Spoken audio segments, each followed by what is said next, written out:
네, 잘 지내셨습니까? 네, 한 주 한 주를 특별한 어려움 없이 무탈하게 지내는 것만으로도 참 감사한 하나님의 은혜인 것 같습니다. 여러분의 얼굴 이렇게 보는 것만으로도 참 감사하고 또 기쁩니다. 여러분 혹시 그 성경을 이렇게 읽으시다가 성경 중에 좀 읽기 거북하거나 또 읽을 때 별로 이렇게 기쁘지 않은 이런 구절들이 있습니까? 잘 안 읽어지는 구절은 있죠. 누가 누구를 낳고 누가 누구를 낳고 이런 구절은 잘 안 읽어지고 뛰어넘게 되기도 하는데 설교나 성경 말씀들 중에 또 때로는 우리에게 부담이 되는 그런 말씀들이 있는 경우가 있어요. 오늘 어쩌면 본문 말씀이 또 그런 부담이 되는 그런 말씀이 아닐지 모르겠습니다. 오늘 말씀은 주로 제가 이 설교를 들을 때 어떤 상황에서 많이 들었냐 하면 교회 건축을 앞둔 상황에서 많이 들은 말씀 중에 말씀이에요. 그러다 보니까 여러분 교회 건축을 앞두고 이 말씀을 이렇게 막 전하면 여러분 듣는 입장에서 부담이 됩니까 안 됩니까? 부담 많이 되죠. 그렇죠? 헌금 많이 하라고 그러는가 보다. 그러고 막 이런 생각이 막 들고.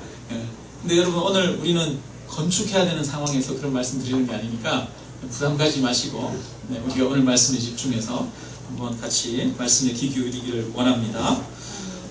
여러분 우리가 예루살렘이 정말 그 다윗 왕을 통해서 예루살렘 성이 세워지고 그리고 솔로몬 때 그곳에 성전이 세워지고 그랬는데 그것이 나중에 완전히 다 무너져 버리죠. 바벨론이 이스라엘을 침공하면서 이 이스라엘이 완전히 초토화되게 되어집니다. 그리고 그 바벨론이 이스라엘 사람들을 다 포로로 끌고 가게 되죠. 그래서 바벨론으로 다 이주해서 살았습니다. 근데 그 바벨론이 너무 강성하고 막강했기 때문에 오래 갈 줄 알았어요. 근데 오래 가지 못하고 70년 만에 바벨론이 망합니다. 그 바벨론이 70년 만에 망하고 페르시아의 고레스 왕이 새롭게 대제국을 이루게 됩니다. 근데 이 고레스 왕은 이 기존에 있던 바벨론과는 다른 정책을 펴니다. 바벨론은 어떤 정책을 폈냐 하면 지방의 속국들을 가가지고 점령하고 거기에 사람들을 이주시키고 지방을 초토화시켰어요. 그리고 중앙 집권적인 강력한 왕권을 행사하고 정책을 폈습니다. 그런데 이 고레스가 보니까 그렇게 해가지고는 이 나라가 오래 가기가 힘들어요. 건강하기가 힘들어요. 지방이 다 무너지면 결국은 중앙도 무너질 수밖에 없는 거예요. 그래서 이 고레스 왕이 펼친 정책이 뭐냐면 요즘으로 말하면 지방 분권 정책을 편 거예요.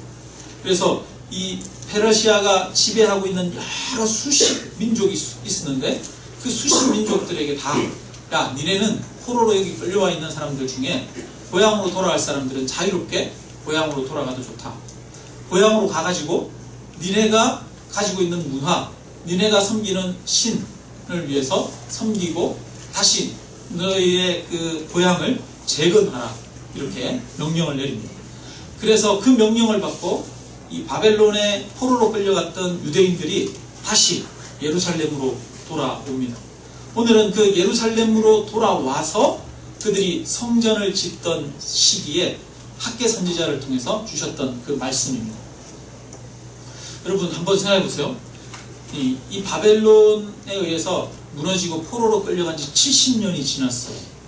그럼 70년이면 몇 세대가 지난 겁니까? 한 2세대 정도가 지났죠. 보통 한 세대를 30년으로 보니까 2세대가 지났습니다. 아마 어린 시절에 끌려갔던 사람들도 거기에서 노년이 되었고 아들도 보고 손자도 본 그런 시대겠죠. 그렇게 70년이 지나서 다시 돌아갈 수 있는 길이 열렸어요. 그렇다면 만약에 여러분에게 이런 길이 열렸다면 여러분이라면 바벨론에서 다시 고향으로 가나안 땅으로 예루살렘으로 돌아가시겠습니까? 아니면 그 바벨론에 정착해서 사시겠습니까? 돌아가실 분 여러분 돌아가는 게 사실은 쉬운 게 아니에요. 한번 생각해 보세요. 우리나라에서 저기 살기 좋은 캐나다 아니면 호주 이런 데 이민을 많이 가잖아요. 이민을 가가지고 70년을 살았어요. 거기에서 땅도 사고 또 집도 짓고 또 산업을 일구었어요. 근데 그것을 다 내려놓고 하루아침에 본국으로 돌아간다? 이게 쉽습니까? 쉽지 않습니까? 어렵죠. 당대에 끌려갔던 사람들, 70이 되고 80이 되고 90이 된 분들은 아유 그래도 내 고향이 거기니까 가야지, 그럴 수 있어요. 근데 그 자녀들에게, 바벨론에서 태어나고 바벨론에서 살았던 자녀들, 바벨론의 언어를 알고 있는 사람들에게 야 우리 고향으로 돌아가자 그러면 간다고 그러겠습니까? 아유 아버지나 가시오, 우린 여기서 그냥 살겠습니다, 그러지 않겠어요? 네. 마찬가지죠. 여기 이 시절에 고향으로 돌아간다는 것은, 예루살렘으로 돌아간다고 하는 것은 보통 마음이면 돌아갈 수가 없는 거예요. 실제로 이 당시에 바벨론에 살고 있던 인구가 약 300만 정도가 되었다고 합니다. 그 300만 명 중에 포로에서 이제 귀환한 사람들이 1, 2, 3차에 걸쳐서 귀환을 하는데 약 5만 명 정도가 좀 넘을 정도로 귀환을 합니다. 1차 귀환 때는 약 4만 3천 명 정도가 귀환을 해요. 그러니까 전체 바벨론에 살던 그 인구 중에 몇 명 정도가 귀환한 거예요? 약 60분의 1 정도밖에 귀환을 안 한 거예요. 여러분, 많은 사람이 귀환했습니까? 소수가 귀환했습니까? 소수가 귀환했죠. 그러면 이 사람들이, 이 소수가 귀환한 것은 여러분 많은 것들을 내려놓고 희생하면서 귀환한 거예요. 이 사람들이 왜 고향으로 다시 돌아왔겠습니까?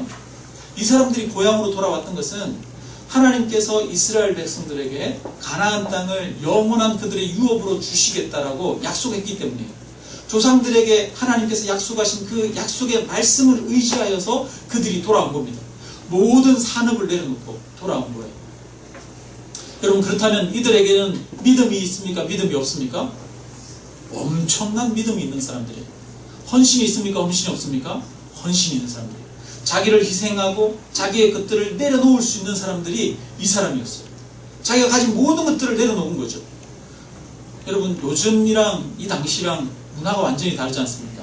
이 당시는 뭐 이사를 한번 가면은 자기가 살던 모든 것들을 가지고 이사 갈 수 있는 그런 시대가 아니지 않습니까? 트럭이 있는 것도 아니고, 그냥 몇몇 가지 옷가지랑 뭐 필요한 것, 최소한의 것들만 챙겨서 이사 가는 정도겠죠? 더더구나 바벨론에서 이 예루살렘으로 다시 돌아오는 거예요. 걸어서 4개월, 5개월이 걸리는 아주 먼 길입니다. 그들이 가야 할 장소가 어딘지, 어떤 상황인지 알 수 있는 것도 아닙니다. 요즘 우리는 이사를 가면은 이사 가는 집에 한번 가봅니까? 안 가봅니까? 다 가보죠. 이사 가는 집에 물은 잘 나오는지 확인도 하고, 도배는 해야 되는지 안 해야 되는지 다 확인하고, 남향인지 아닌지 이런 거 다 보고, 방 크기도 보고 다 본 다음에 마음에 들어야 이사를 가죠. 여기서 부산으로 이사를 가도 부산에 가서 집을 다 보고 와서 이사를 갑니다. 거기 주변의 여건은 어떤지, 살만한지, 은행은 있는지, 아이들 교육시설은 어떤지 이런 걸 다 고려한 다음에 이사를 가게 되죠. 근데 여러분, 이 당시에는 이렇게 모든 것들을 다 고려한 다음에 이사를 갈 수 있어요? 없어요? 그런 상황이 아니에요. 여러분, 4개월, 5개월을 걸어가야 되는 데인데 어떻게 거기 가보고 와서 이사 가기로 결정할 수 있습니까? 무조건 그 거기의 상황이 어떤지도 모르고 가기로 결정하는 거예요. 더더구나 지금 이들은 바벨론에 살고 있고 이사 가야 할 곳은 예루살렘입니다. 가나안 땅입니다. 바벨론은 그 당시에 바벨론, 페르시아 이런 데는 대제국이에요. 수도예요. 곳곳에 도시에 흩어져 살았어요. 그렇기 때문에 이 사람들은 오히려 더 문명화되고 발전된 그런 도시에 있었던 것입니다. 그런데 그렇게 문명하고 발전되어 있는 곳에 있던 사람들이 가나안 땅, 예루살렘으로 돌아간다는 것은 완전히 황폐화되었고 거기에는 아무것도 없는 거거든요. 집들이 다 무너져 내렸어요. 땅들도 황폐화되었어요. 그리고 중심지가 아니라 변방이고 아무것도 없는 그런 곳으로 돌아가는 거예요. 그러니까 돌아간다라고 하는 결정하는 것이 쉬운 게 아니죠. 어쩌면 마치 유배나 마찬가지 그런 느낌의 그런 귀환이라고 할 수 있습니다. 우리나라가 일제강점기 때 우리나라 사람들이 독립운동을 하고 하시던 분들이 도저히 국내에서는 더 이상 할 수가 없으니까 만주로, 간도지방으로 그렇게 해서 이주를 했지 않습니까? 많은 사람들이 이주를 했죠. 그 당시에 그 지역에, 만주에 가면, 간도에 가면 어떤 일들이 벌어질지 모르면서도 그냥 독립을 위한 마음에 그렇게 사람들이 이주를 했지 않습니까? 마치 그런 상황과 마찬가지예요. 앞으로 어떻게 어떤 일들이 펼쳐질지 모르는 상황에서 모든 것을 하나님 앞에 내어 맡기고 이주를 한 것이 이 사람들이란 말이에요. 그러니까 이 사람들은 대단한 믿음이 있는 사람들이죠. 하나님 앞에 헌신된 사람들이에요. 그렇게 헌신된 사람들이 이 예루살렘에 도착했을 때 그들의 감격이 얼마나 컸을까요? 하나님께서 약속하신 그 땅, 그것만 바라보고 왔으니까 어마어마하게 감동이 됐겠죠. 근데 그들 앞에 펼쳐진 것은 여러분 황무지였습니다.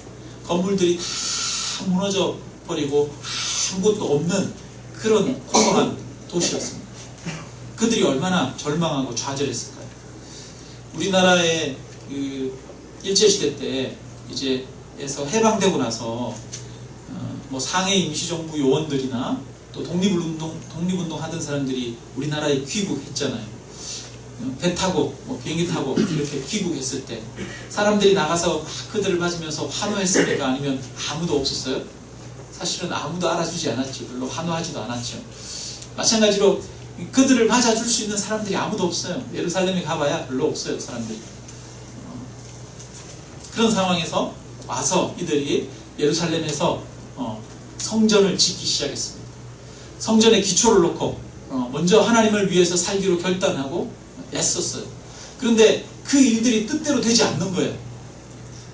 그 주변에, 예루살렘 주변에 다른 민족들이 막 들어와서 이제 살기 시작했어요. 70년이 지났으니까 빈 땅이니까 다른 사람들이 많이 들어왔겠죠.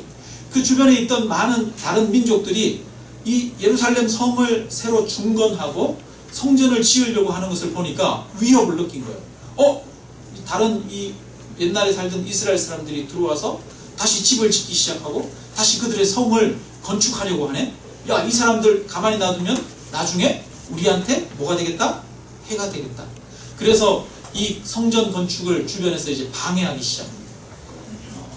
페르시아 왕에게 끊임없이 투서를 써가지고 성전 건축하게 안 됩니다. 하게 하면 안 됩니다. 왕에게 손해가 될 겁니다. 그렇게 해서 성전 건축을 막았어요. 그래가지고 결국은 그들이 힘있게 시작했던 성전 건축이 중단되었습니다. 중단된 지 15년이 흘렀어요. 그런데 그런 일들만 있었던 것이 아니라 그 이후에 이 사람들이 예루살렘에 정착해서 살기 위해서 이 황폐화되었던 땅들을 일구고 살아가는데 거기에서 정착해 살아가는 것이 결코 만만치 않습니다.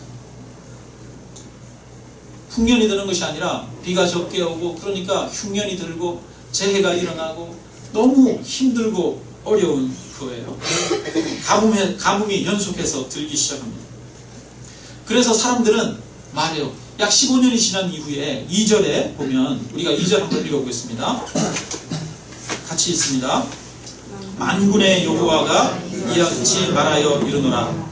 이 백성이 말하기를 여호와의 전을 건축할 시기가 이르지 아니하였다. 네. 그동안 예루살렘에 와서 살아보니까 사는 게 만만치 않아요. 너무 힘들어요. 그래가지고 흉년이 들고 재해가 계속 일어나니까 아직 우리가 여호와의 전을 건축할 때가 아니다. 좀 더 기다리자. 우리가 힘을 비축하고 또 재정적인 상황이 나아질 때 그때 하자. 이렇게 해서 계속 미루었습니다. 그런데 10절, 11절에 보니까 실제로 이런 재해가 많이 있었다는 것을 이야기하고 있어요. 10절, 11절을 우리가 한번 읽어봅니다. 하늘에 이슬은 거쳤고 땅은 산물을 거쳤으며 내가 이 땅과 산과 곡물과 새 포도주와 기름과 땅의 모든 소산과 사람과 가축과 손으로 수고하는 모든 일에 한재를 들게 하였느니라. 네. 이 말씀들을 넣고 보면은 굉장히 힘들었다는 것을 알 수가 있습니다. 연속해서 흉년이 지속되었다는 걸 알 수가 있어요. 이렇게 어려운 상황에서 무슨 성전 건축이냐? 성전 건축도 좋지만 우리가 우선은 뭐 해야 된다? 먹고 살아야 되는 거 아니냐? 일단 좀 안정되면 성전 건축하자. 지금까지 성전이 무너지고 80년이 넘게 지났는데 몇 년 더 지난다고 무슨 일이 있겠냐? 좀 더 기다리자. 이제 이렇게 이야기를 하는 거예요. 여러분, 이들의 처지가 충분히 이해가 됩니까? 안 됩니까? 이해가 되죠. 이해가 돼요. 완전히 황폐화되었던 그곳에 돌아왔을 때 이 사람들이 겪었을 어려움들 생각하면 이해가 되죠. 뭐 오늘날로 보면, 오늘날도 이 뭐 경제 불황이 닥치고 그러면 그런 경제 불황의 시절에 뭔가 새로운 것들을 시도하면은 엄청나게 어렵잖아요. 우리나라 IMF 때나 이럴 때 그 당시에 마침 그 당시에 건축을 했거나 이런 사람들, 그 당시에 얼마나 힘들었습니까? 갑자기 막 자재값이 폭등하면서 그렇게 해서 건축하다가 오히려 부도 나고 그런 사람들이 굉장히 많았지 않습니까? 마찬 그럴 수 있어요. 그래서 야, 우리가 지금은 이거 못하니까 미루자, 이렇게 충분히 말할 수 있습니다. 제 마음도 이 사람들의 마음과 비슷할 때가 있어요. 우리도 이렇게 교회 이렇게 사역하고 하다 보니까 이제 이런 일도 해야 되겠고 저런 일도 해야 되겠고 이런 것들이 사실은 보일 때가 있지 않습니까? 누군가 주변에 어렵다는 이야기를 들으면 우리 교회가 참 도울 수 있으면 좋겠다, 구제를 하면 좋겠다, 이런 생각이 들고, 또 어딘가에 뭐 선교해야 될 때가 있다 그러면 우리 교회가 그런 선교를 하면 좋겠다, 이런 생각이 드는데, 한편으로 제 마음에 또 무슨 마음이 들까요? 아직은 아니지, 우리가 개척 1년 차인데 뭐 벌써 선교야, 뭐 벌써 우리가 구제야, 이런 생각이 들 때가, 움츠러들 때가 사실 저도 마음속에 있습니다. 우리 마음은 다 그런 마음이 들죠. 그렇지만 우리가 움츠러드는 것이 아니라 하나님이 하게 하시면 하려고 하는 마음도 가지고, 또 이번 여름에 봉사 수련회도 하고, 또 저희가 정말 안타까운 그런 환경 가운데 있는 일을 구제하기 위해서 우리가 섬기기도 하고 있습니다만, 우리가 이렇게 상황이 어려우면 끊임없이 우리의 마음이 움츠러들죠. 여러분, 이렇게 오늘 성전 건축할 때가 아니다 라고 이야기하던 이 사람들, 여러분, 이렇게 말하는 사람들은 그냥 일반적인 사람들이 아니에요. 이 사람들은 어떤 사람들입니까? 포로로 끌려갔다가 그 바벨론에서 70년을 정착하다가 귀환한 사람들이에요. 이 사람들은 열정이 있는 사람들이 없는 사람들이에요? 열정이 있는 사람들이에요. 하나님을 향한 헌신의 마음이 있는 사람들이에요. 자신을 희생하고 내려놓을 줄 아는 사람들이에요. 바벨론의 안정된 삶을 포기하고 하나님의 약속을 믿고 새로운 삶에 도전했던 사람들입니다. 희생과 헌신의 마음을 가지고 있는 사람들이에요, 기본적으로. 그런데 그런 그들의 입에서 나오는 말이 아직 여호와의 전을 건축할 시기가 이르지 아니하였다, 이렇게 말했다는 겁니다. 그만큼 여러분 삶이 너무 팍팍하고 힘들었다는 이야기예요. 오죽했으면 이렇게 헌신된 사람들이 이런 이야기를 했겠습니까? 그렇지 않아요? 이 말은 무슨 말이냐면 그 예루살렘에서 이들이 정착하고 살아가는 문제가 정말 쉬운 문제가 아니었다는 거예요. 정말 절박한 생존의 문제에 이들이 닥쳐 있었다는 거예요.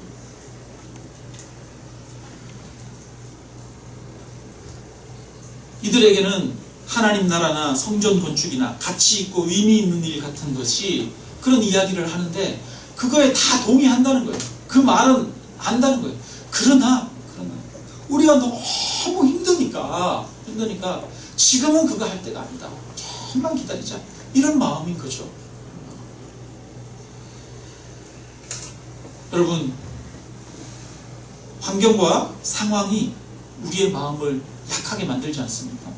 여러분, 우리도 우리의 상황과 환경이 어려워지면 우리의 마음이 이렇게 약해지지 않습니까? 그렇잖아요, 그죠? 그래서 환경의 영향은 결코 가볍지 않습니다. 환경의 영향은, 주변의 여건의 영향은 막강합니다.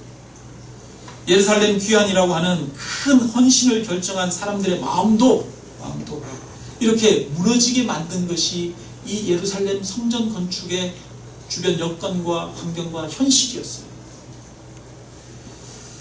여러분, 우리 인생에도 이런 일을 겪을 때가 있죠. 찬밥 더운 밥 가릴 때가 아닌 때가 있습니다. 인생의 소낙비를 맞아서 모든 것이 무너져 내리고 우선은 급한 비를 피하고 봐야 한다고 생각하는 그런 때가 있습니다. 인생을 살다 보면 신앙적 가치를 유지하고 그 가치를 따라 살아가자고 이야기하는 것이 사치처럼 느껴질 때가 있습니다. 당장에 먹고 살 게 없는데 무슨 주의를 지키고 무슨 하나님의 일을 한다고 이야기하느냐라고 생각할 만큼 절박할 때가 있습니다. 지금 포로에서 귀환한 이스라엘 백성들이 어쩌면 그런 상황에 가까울지도 모르겠습니다. 게다가 여러분, 성전 건축이라고 하는 게 작은 일입니까? 큰 일입니까? 큰 일이에요, 여러분. 이 사람들이 지금 현실에서 볼 때는 그거는 너무 멀리 있는 일이고 큰 일처럼 보이는 거예요. 이들이 이후에 성전 건축을 재개하는데 성전을 완공하기까지 얼마나 걸리냐면 4년 6개월 정도가 소요됩니다. 그러니까 하루아침에 몇 달 만에 할 수 있는 일이 아니에요. 오랜 시간이 걸리는 일이에요. 그렇기 때문에 우리가 성전 건축하다가 우리가 죽겠다. 우리가 살기 위해서는 좀 미루자. 이렇게 충분히 이야기할 수 있어요. 여러분, 이들의 말이 공감이 됩니까? 공감이 안 됩니까? 공감이 되죠. 저도 이들의 말이 공감이 돼요. 그러면 여러분, 하나님도 공감해 주셔야 됩니까? 안 해 주셔야 됩니까? 하나님도 좀 공감해 주셔야 되잖아요. 그래, 니네들 정말 힘들지. 내가 니네 사정 안다. 그래, 니네 사정 아니까 힘내고, 그래, 우선은 니네가 먹고 살기 위해서 좀 열심히 일 좀 해라. 그래, 내가 기다려줄게. 하나님이 이래야 되잖아요. 여러분, 그렇지 않습니까? 하나님 그래야 되는 거 아니에요? 하나님 그래야 되는 것 같아요. 근데 하나님은 참 무심하십니다. 무심하셔요. 너무한 것 같아요. 너무한 것 같아요. 너무나 단호하고 혹독하게 하는 것 같습니다. 형편을 봐주지 않는 것 같아요. 4절 5절을 한번 봅시다. 4절 5절 같이 읽습니다. 이 성전이 황폐하였거늘 너희가 이때에 완벽한 집에 거주하는 것이 옳으냐. 그러므로 이제 만군의 여호와가 이같이 말하노니 너희는 너희의 행위를 살필지니라. 그러면 너희는 정말 너희 깊은 속마음을 다시 한번 살펴봐. 살펴봐. 니네 행동을 정말 다시 한번 점검해봐. 니네는 지금 완벽한 집에 살고 있잖아. 완벽한 집이라고 하는 것은 뭐 화려하고 웅장한 집을 말하는 게 아니에요. 완벽하다는 뜻은 벽이 세워져 있고 지붕이 세워져 있는 완공된 집을 말하는 거예요. 그러니까 너희는 너희의 집이 완공되어 있지 않느냐라고 하는 정도의 이야기예요. 자, 그러면 너희는 이미 너희의 집을 다 짓고 완공하지 않느냐. 그렇다면 너희가 수고해서 다시 성전을 짓기로 이제 결단하고 움직일 때가 되었지 않느냐라고 이야기하는 겁니다. 사실은 니네가 깊이 니네 행위를 들여다보면 너희에게 능력이 없는 것이 아니잖아. 너희가 정말 도저히 할 수 없어서 그것을 못한다라고 이야기하는 것이 아니라 사실은 너희가 너희의 우선순위가 뒤로 밀려있기 때문이 아니냐. 정말 너희가 하나님의 성전을 건축하는 것이 먼저라고 하는 그런 마음이 없기 때문이 아니냐. 하나님을 온전히 정말 신뢰하는 마음이 없기 때문 아니냐 라고 하나님이 묻고 있습니다. 너희는 정말 너희의 삶이 더 중요하냐 지금? 아니면 정말 너희는 죽기까지 결단하면서 하나님의 영광을 위해서 걸어가고 그 뜻을 위해서 걸어가는 것이 더 중요하냐? 너희에게 더 중요한 것은 무엇이냐? 라고 지금 하나님이 묻고 있는 거예요. 여러분, 하나님이 우리에게 묻습니다. 우리가 너무 힘든데 어려운데 하나님이 묻고 있습니다. 너희에게 더 중요한 건 무엇이냐? 너희의 생명이냐? 나의 영광이냐? 묻습니다. 여러분, 우리는 뭐라고 대답해야 됩니까? 우리의 생명이 더 중요합니까? 하나님의 영광이 더 중요합니까? 우리는 당연히 생각하죠. 하나님, 내가 살아야 되는 거 아닙니까? 하나님의 영광도 중요하지만 우리의 삶도 중요하잖아요.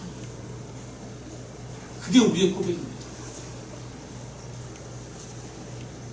그런데 지난주에 우리가 설교할 때 여러분, 다윗이 동굴에 숨어 있어요. 다윗을 죽이려고 하는 사울 왕이 그 앞에 나타났습니다. 그 앞에 용변을 보기 위해서 왔어요. 이 사울 왕을 죽이면 모든 게 끝납니다. 자기가 생존할 수 있는, 살아남을 수 있는 유일한 길이 사울을 죽이는 것처럼 보였어요. 다른 주변의 모든 사람들이 사울을 죽이라고, 그러면 다윗 왕 당신이 살 수 있다고 이야기합니다. 그럴 때 다윗은 어떤 선택을 합니까? 하나님이 기름 부어 세운 왕을 내가 죽일 수 없다. 다윗은 지금 절박한 상황 가운데 있지만 나는 하나님의 뜻을 행하고 지키는데 내가 내 목숨을 걸겠다 라고 이야기하는 거예요. 여러분, 하나님이 다윗을 기뻐하시고 다윗을 왕으로 세운 이유가 있습니다. 다윗은 자기 목숨과 자기 안전을 확보하는 것보다 뭐가 더 중요했어요? 하나님의 뜻을 행하는 것이 더 중요했던 사람. 오늘 본문에서도 이스라엘 백성들에게 그것을 묻고 있는 거예요. 너희에게 정말 중요한 것은 무엇이냐? 너희는 정말 하나님을 경외하고 나를 중요하게 생각하고 있느냐? 나에게 삶의 우선순위를 두고 있느냐? 라고 묻습니다. 9절 10절 우리가 같이 한번 읽어보겠습니다. 9절 10절 같이 있습니다. 너희가 많은 것을 바랐으나 도리어 적었고 너희가 그것을 집으로 가져갔으나 내가 풀어버렸느니라. 나 만군의 여호와가 말하노라. 이것이 무슨 까닭이냐? 내 집은 황폐하였으되 너희는 각각 자기의 집을 짓기 위하여 빨랐습니다. 그러므로 너희로 말미암아 하늘은 이슬에 그쳤고 땅은 산물을 그쳤으며 내가 이 땅과 산과 곡물과 새 포도주와 기름과 땅의 모든 소산과 사람과 가축과 손으로 수고하는 모든 일에 한재를 들게 하였느니라. 사람들이 우리가 너무 힘들어요. 흉년이 계속 들었잖아요. 그래서 하나님 우리가 조금만 기다려주세요. 성전을 지을 수가 없어요. 이렇게 이야기합니다. 그런데 하나님은 반대로 이야기하셔요. 너희에게 그런 흉년이 겹치는 이유가 무엇이냐? 너희의 마음이 하나님을 중심으로, 하나님을 우선으로 하지 않기 때문이 아니냐. 오히려 너희가 하나님을 우선으로 하지 않기 때문에 이러한 흉년이 너희에게 있었던 것이다. 내 집은 황폐하였으되 너희는 각각 자기의 집을 짓기 위하여 빨랐습니다. 이렇게 말씀하고 있습니다. 여러분, 하나님은 우리에게 우선순위를 요구하십니다. 하나님이 우리에게 10계명을 주시잖아요. 10계명을 보면 1계명이 뭡니까? 하나님 외에 다른 신을 섬기지 말라. 2계명은 우상을 섬기지 말라. 만들지 말라. 3계명은 하나님의 이름을 망령되이 일컫지 말라. 4계명은 여호와의 안식일을 기억하여 거룩히 지키라. 1계명에서 4계명까지가 뭡니까? 하나님을 온전히 섬기고 예배하고 하나님만을 경외하라는 거예요. 그것이 우선순위라고 이야기합니다. 그리고 5계명에서 10계명까지가 바로 내 이웃을 내 몸과 같이 사랑하라는 이야기입니다. 예수님은 말합니다. 너희는 먼저 그 나라와 그 의를 구하라. 그리하면 이 모든 것을 너희에게 더하시리라. 너희는 내 마음을 다하고 목숨을 다하고 뜻을 다하고 힘을 다하여 주 너의 하나님을 사랑하라. 구약과 신약이 모두 하나님을 경외하고 하나님을 섬기는 것이 먼저라고 이야기하고 있습니다. 오늘 우리가 살펴본 말씀도 동일하게 하나님을 섬기는 것이 먼저라고 우리에게 이야기하고 있는 것입니다. 흉년이 들고 어려워서 성전을 지을 수 없는 것이 아니라 성전을 짓지 않았기 때문에 너희에게 흉년이 생기고 재해가 드는 것이라고 말합니다. 하나님을 우선으로 하고 하나님의 영광을 위해서, 그 뜻을 위해서 너희가 걸어가지 않았기 때문에 너희에게 이 고통과 이 아픔이 있는 것이라고 이야기하고 있습니다. 그리고 반대로 또 하나님을 섬기고 우선할 때, 그 성전을 지을 때 너희의 삶의 문제들이 해결되어질 것이라고 이야기하고 있는 것입니다. 여러분, 우리가 하나님을 우선으로 하면 하나님께서 우리의 삶의 문제를 해결할 줄로 여러분 믿으십니까? 정말 여러분 믿으십니까? 사실 저는 젊었을 때, 지금도 젊지만 이런 설교를 별로 안 좋아했어요. 여러분, 마치 하나님을 믿으면 하나님을 믿는 것은 도깨비 방망이처럼 하나님을 믿으면 모든 삶의 문제들이 해결되어지고 우리 가운데 축복이 임할 것이라고 하는 그런 말씀, 하나님을 믿는 것이 모든 문제 해결의 근원이라고 하는 그런 설교를 사실은 저는 별로 좋아하지 않았어요. 하나님을 믿는 것도 좋지만 우리가 해야 될 것도 뭐 해야 된다? 해야 된다, 이런 이야기를 좋아했어요. 그래서 구체적으로 우리가 어떻게 해야 되는지 이런 방법론을 이야기하는 걸 좋아했어요. 그래서 하나님 앞에서 하나님을 온전히 신실하게 믿음으로써 삶을 세우고 가정을 세우라고 하는 그런 책들보다는 구체적인 방법론에 대한 책이 좋았어요. 심리학 책이 좋고, 부부간의 대화를 어떻게 해야 되는지 좋고, 그런 책이 좋고, 남녀간의 관계의 차이가 무엇인지 그런 이야기들이 좋았어요. 구체적인 방법을 알면 내 삶의 문제를 해결할 수 있을 것처럼 그렇게 생각했어요.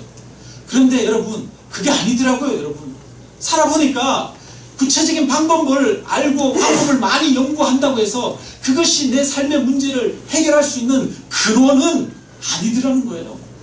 물론 그것도 도움이 되죠. 도움이 되지만 그것보다 우선적으로 우리에게 필요한 것이 무엇이다? 하나님을 경외하는 것이다. 하나님을 주인으로 섬기고 하나님을 우선으로 따르고 또 그 인도하심을 받는 것이라는 것을 점점 더 알게 되어지는 것 같습니다. 여러분, 아내와 제가 다투고 갈등을 겪다 보니까 여러분, 제가 읽었던 책들이 도움이 안 돼요.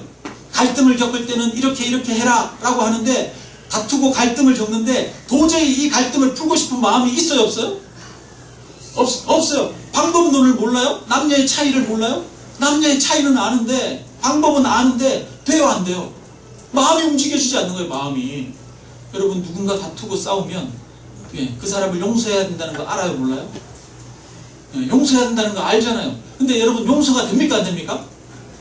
용서할 마음이 안 생기는 걸, 용서해야 된다는 걸 몰라서 그런 게 아니라 용서할 마음이 안 생기는 거잖아요. 안 되더라고요. 결국은 내가 죽어질 때, 내가 나의 이기심과 나의 만족과 나를 우선순위로 하는 마음이 죽어지고 하나님의 뜻이 우선이고, 내 안에 내가 사는 것이 아니라 그리스도가 사는 것이고 하나님의 영광을 위해서 사는 것이 우선이라고 하는 삶의 우선순위의 역전이 일어날 때 오히려 문제가 해결되어지는 것을 경험하게 되어집니다. 여러분, 우리가 하나님을 신실하게 믿으면 하나님이 우리의 삶을 책임져 주시는 줄 믿습니다. 이 원리가 여러분, 우리의 다른 모든 삶에도 저는 적용되어진다고 믿습니다. 예전에 제가 어릴 때 교회를 너무 열심히 다니다 보니까 주변에서 야, 예수 믿으면 교회 다니면 밥이 나오냐 떡이 나오냐 그러는 사람들이 있었어요. 여러분도 혹시 그런 얘기 들어보셨어요? 여러분, 예수님 믿으면, 하나님 잘 믿으면 여러분 밥이 나옵니까, 안 나옵니까? 떡이 나옵니까, 안 나옵니까? 네, 장로님은 나와요 얘기해요.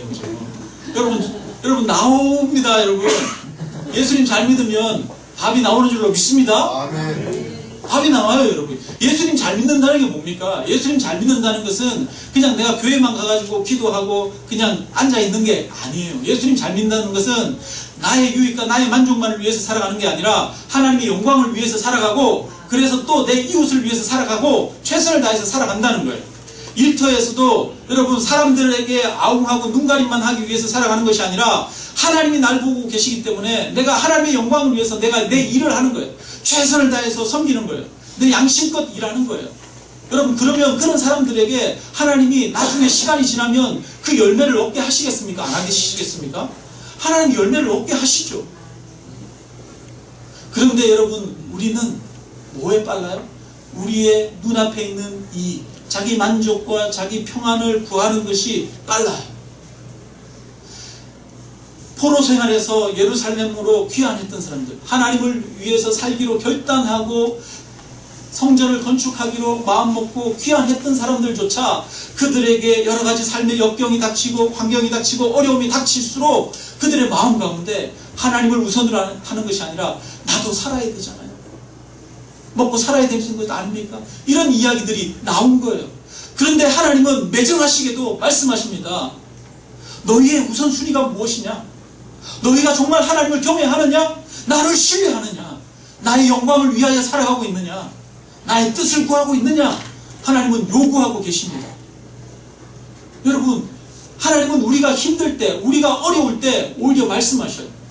우리가 너무 하나님 힘들어 죽겠어요. 저 도저히 못 살겠어요. 이렇게 말합니다. 그럴 때 하나님은 우리에게 뭘 말씀하십니까? 너희의 주인이 무엇이냐? 누구냐? 정말 너희의 주인이 나냐? 나를 우선으로 하고 있느냐? 나의 영광을 위해서 살아가고 있느냐? 내가 너의 주인이라는 것을 인정하느냐?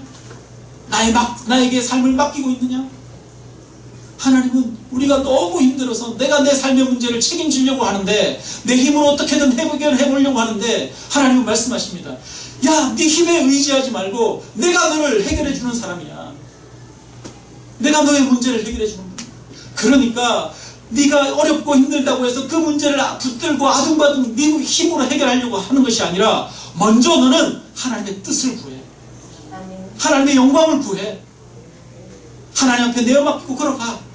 그러면 내가 너희를 책임져 줄게 라고 말씀하시는 줄 믿습니다. 아멘. 여러분, 하나님을 믿으면 밥이 나옵니까? 떡이 나옵니까? 아멘. 여러분, 하나님을 믿으면 밥이 나오고 떡이 나오는 줄로 믿습니다. 아멘. 이 원리는 우리의 모든 삶에 적용되는 원리죠. 정말 내가 죽어지고 나 중심이 죽어지고 하나님을 중심으로 할 때, 다윗이 동굴 안에서 사울을 죽일 수 있는 그 절박한 환경 속에서 사울을 죽이는 것만이 살아남을 수 있는 것 같은 길인 것 같은 그 상황 속에서 하나님께서 기름 부은 왕을 내가 죽일 수 없다 라고 하나님의 뜻을 구할 때, 하나님이 그를 왕으로 삼아주셨습니다. 예수님이 십자가를 지시면서까지 아버지여, 내 뜻대로 마옵시고 아버지의 뜻대로 하옵소서 라고 말씀할 때, 주님은 그 죽음에서 부활하셨습니다. 여러분, 마찬가지로 하나님께서 또한 오늘 우리에게 이러한 것을 요구하시는 줄 믿습니다. 말씀을 마칩니다. 이스라엘 백성들이 너무 힘들고 어려운데도 불구하고 하나님은 성전을 건축하라고 요구하십니다. 우리 마음에 먼저 하나님 우선을 확보하라 요구하고 계십니다.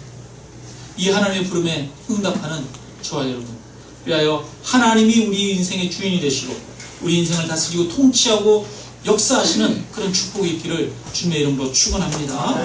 우리 함께